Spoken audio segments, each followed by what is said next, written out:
Bonjour, je suis Paul Héroux à Val-David. Je suis ici pour partager des informations vis-à-vis des impacts sanitaires de la technologie 5G. La technologie 5G est une intégration des objets sur Internet et on veut relier à peu près tout ce qui bouge, même des choses très bizarres, à des antennes puissantes pour avoir en tout temps, instantanément, toutes sortes d'informations, que ce soit vos habitudes de vie, ce que vous faites, où est-ce que vous allez, qu'est-ce que vous achetez, qu'est-ce que vous consommez, quand est-ce que vous consommez. Et on va faire que tous ces objets-là vont communiquer ensemble et plus particulièrement vont communiquer avec les entreprises qui ont ces systèmes de réseautique-là et qui vont transmettre ces données-là à des compagnies ou à des gouvernements. Donc, c'est une manière d'extraire de chez vous énormément d'informations sur tous les aspects de votre vie. Pour toutes sortes de raisons, disons, peut-être un peu tirées par les cheveux, là, mais il y a énormément de groupes qui sont très intéressés à avoir toutes ces informations-là. Est-ce que vraiment on veut avoir ce genre de fonctionnalité-là? Est-ce que c'est nécessaire? Je crois que c'est plutôt à l'avantage, je dirais, des organisations qui peuvent engranger en grande quantité toutes ces informations-là plutôt qu'être à l'avantage des individus. Je suis pas sûr que les commerces locaux vont vraiment avoir de manifestes là-dessus.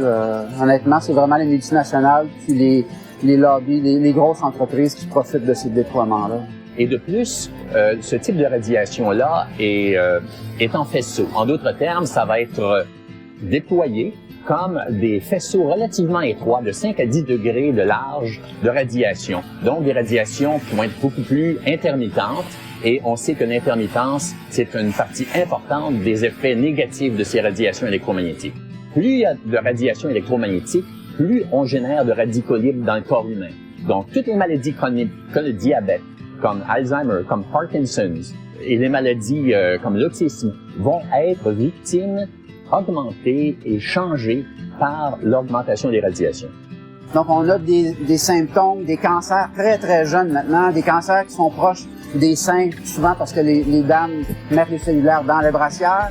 On a toutes sortes de maladies qui sont rapprochées avec ces statistiques-là. Il y a une abondance, disons, d'informations.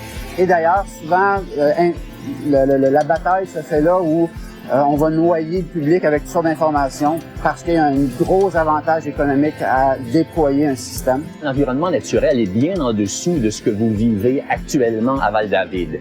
Mais si vous implantez la 5G, vous allez avoir une augmentation encore plus radicale de votre environnement. Ça va changer énormément l'environnement, même si on le voit pas. Ces champs électriques-là n'existent pas dans la nature et on a le bénéfice ici à Val-David d'avoir quand même une couverture. Autrement dit, les cellulaires fonctionnent, vous devez appeler quelqu'un, ça fonctionne, le 911 fonctionne. Et surtout, ce genre d'agglomération-là, ces petits villages-là, les gens sortent de la ville pour se reposer, pour faire différent, pour retrouver un peu cette nature-là, ce sentiment de campagne-là, qui, à mon avis, on va perdre avec le déploiement massif d'antennes de micro-ondes partout dans la région. Afin de sensibiliser la population à l'incidence des radiations sur la santé humaine, il va y avoir à Val-David une présentation du film Génération zappée, qui résume très bien l'essentiel de la situation.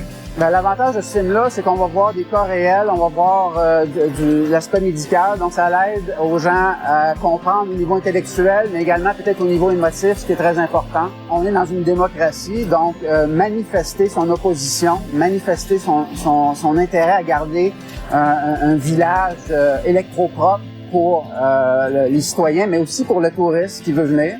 Val-David peut avoir un impact majeur et très important sur la vue qu'a la province entière et l'Amérique entière vis-à-vis de ce problème-là. Ne sous-estimez pas votre importance.